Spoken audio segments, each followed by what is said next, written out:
Kejadian ini terjadi di tahun 2005 di Tangerang. Ada satu keluarga yang tinggal di satu klaster perumahan. Keluarga ini tuh tinggal di sana kurang lebih 10 tahun. Dari yang klasternya masih kosong sampai udah keisi semua. Keluarga ini isinya suami, istri, dan satu anak. Kita sebut aja suaminya namanya Pak Indra, istrinya Bu Dita, dan anaknya Reza. Pak Indra sama Bu Dita kira-kira umurnya udah 50 tahunan dan Reza 20 tahun. Bu Dita itu termasuk tetangga yang supel dan suka bergaul sama tetangga-tetangga satu klasternya. Karena ibu rumah tangga, jadi hidupnya tuh sehari-hari kebanyakan di rumah. Dia tuh juga suka bikin acara-acara buat tetangganya, kayak 17 Agustusan, tahun baruan, sampai arisan ibu-ibu juga dia yang selalu ngajak. Bu Dita paling dekat sama tetangga sebelah rumahnya persis, namanya Bu Ulfa. Karena mereka seumuran dan anak mereka tuh juga gak beda jauh umurnya. Jadi suka nanya-nanya soal sekolah anaknya juga. Bu Ulfa ini termasuk yang paling berada di satu klaster itu. Rumahnya dia sendiri itu 2 kafling, sampai-sampai dia tuh juga punya 3 rumah di klaster itu. Dan kalau ada acara-acara klaster, dia selalu yang nyumbang paling banyak. Tapi Bu Ulfa ini tuh termasuk orang yang humble banget Moebi. Gak pernah milih-milih dalam bergaul, semuanya dia rangkul sampai jadi deket banget. Sampai akhirnya Bu Dita tuh bingung. Kayak udah semingguan dia tuh gak ketemu sama Bu Ulfa. Dia ngeliatin rumahnya dari depan juga kayak gak ada peradaban. Terus Bu Dita ngomong ke suaminya, Pak Indra. Dia bilang, kenapa ya Bu Ulfa udah seminggu ini kok gak kelihatan? Rumahnya juga kelihatan kosong. Terus Pak Indra jawab, ya paling keluar negeri sama keluarganya. Biasanya kan tiap tahun begitu. Ngedenger itu Bu Dita baru keinget juga kalau Bu Ulfa tuh setiap tahun emang pasti keluar negeri sama keluarganya. Tapi yang bikin dia masih mikir tuh, kok tumben gak ngasih tahu? Karena biasanya tuh selalu ngomong dulu ke Bu Dita. Tapi Bu Dita akhirnya mikir, ya mungkin dia lupa aja kali ya buat ngasih tahu ke Bu Dita. Ya biasanya ngabarin gitu ya. Benar, ngasih tahu doang. Nah akhirnya sekitar jam 9 malam, tiba-tiba ada yang ngetok-ngetok rumah Bu Dita. Pas dibukain sama Bu Ditanya sendiri, ternyata itu tuh Bu Ulfa. Langsung heboh kan tuh Bu Dita. Terus langsung disuruh masuk juga. Tapi pas disuruh masuk, Bu Ulfanya tuh diem aja. Mukanya Bu Ulfa di sini juga nggak kayak biasa, pucet, rambutnya juga agak berantakan. Karena Bu Dita ngeliat Bu Ulfa pucet banget kayak orang sakit, Bu Dita akhirnya bilang, Bu tunggu aku bikinin teh panas ya, ibu masuk sini aja duduk di ruang tamu. Akhirnya Bu Dita cepet-cepet lah bikin teh panas. Dan pas dia balik ke pintunya, Bu Ulfa tuh udah gak ada. Terus malamnya akhirnya dia ceritalah ke Pak Indra. Dia bilang kalau tadi tuh Bu Ulfa mampir, tapi mukanya tuh pucet banget. Dan tiba-tiba Bu Ulfa tuh hilang pas lagi dibikinin teh sama Bu Dita. Tapi rumah Bu Ulfa pun juga masih kosong. Ya Bu Dita gak sempet ngecek rumahnya sih Moy. Soalnya udah malam juga waktu itu. Iya. Akhirnya sekitar jam 11 malam, Bu Dita siap-siap tidur. Tapi pas baru mau tidur, Bu Dita tuh denger kayak ada suara kenceng banget. Suara perempuan teriak-teriak terus nangis. Pak Indra pun denger suara itu. Akhirnya karena penasaran dan suaranya makin kenceng, Bu Dita sama Pak Indra lari ke kamar anaknya. Tapi pas dibuka pintunya, Reza tuh udah tidur. Sumber suaranya tuh bukan dari rumah mereka Moibi, malah dari rumah sebelah, rumahnya Bu Ulfa. Akhirnya jam 11 lebih mereka mutusin tuh buat keluar rumah dan nyoba ngebel rumah Bu Ulfa. Soalnya suara yang mereka dengar udah bukan teriakan sama tangisan lagi, tapi suara minta tolong juga. Shit. Mereka ngebel lah ke rumah Bu Ulfa. Sekali dibel gak ada yang keluar, 2 kali pun sama, sampai akhirnya ketiga kali. Yang keluar tuh pembantu sama supir rumahnya. Nanyalah Bu Dita, Mbak, Mas, Bu Ulfa kenapa ya? Kedengeran dari rumah saya ada suara minta tolong. Dan itu suara Bu Ulfa. Tapi pembantu sama supirnya tuh mukanya takut, bahkan diem aja. Pas pelan-pelan diajak ngobrol, akhirnya mereka tuh bilang kalau sebenarnya Bu Ulfa tuh udah seminggu gak pulang ke rumah. Dan suaminya juga gak selalu ada di rumah dari seminggu lalu. Padahal biasanya selalu pulang malam, tapi kali ini tuh lagi jarang banget pulang. Pulang cuma buat nengokin keadaan anaknya doang. Di situ Bu Dita sama Pak Indra tuh kaget banget. Karena baru aja tadi jam 9 malam, Bu Ulfa kan nyamperin ke rumahnya Bu Dita kan.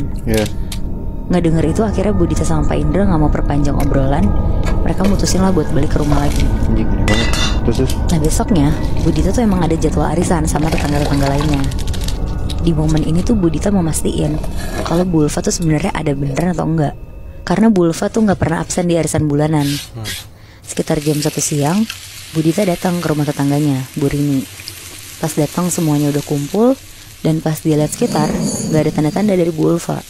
Obrolan sepanjang arisan itu juga ada tuh ngebahas tentang Bu Ulfa.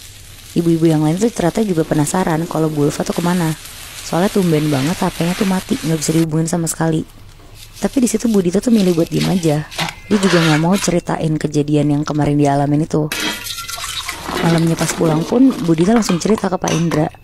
Dia bilang kalau ibu-ibu juga udah pada nyadar kalau Bu Ulfa tuh ngilang.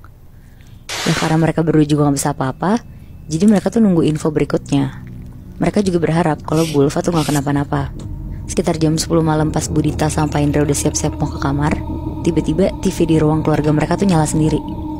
Dan ada suara ketokan pintu depan rumah tuh kenceng banget. Budita larilah ke depan TV dan langsung matiin TV-nya. Sedangkan Pak Indra langsung jalan cepet ke pintu rumahnya. Karena Pak Indra tuh sebenarnya agak takut soalnya pagar depan tuh udah digembok. Jadi siapa yang bisa masuk sampai ke depan rumah mereka kan? Akhirnya Pak Indra ngecek dulu dari jendela sebelah pintu. Dan bener aja Moebi, gak ada siapa-siapa. Tapi suara ketokannya tuh masih ada. Aduh. Akhirnya Pak Indra nyuruh Budita cepet-cepet naik ke atas, masuk ke kamar mereka.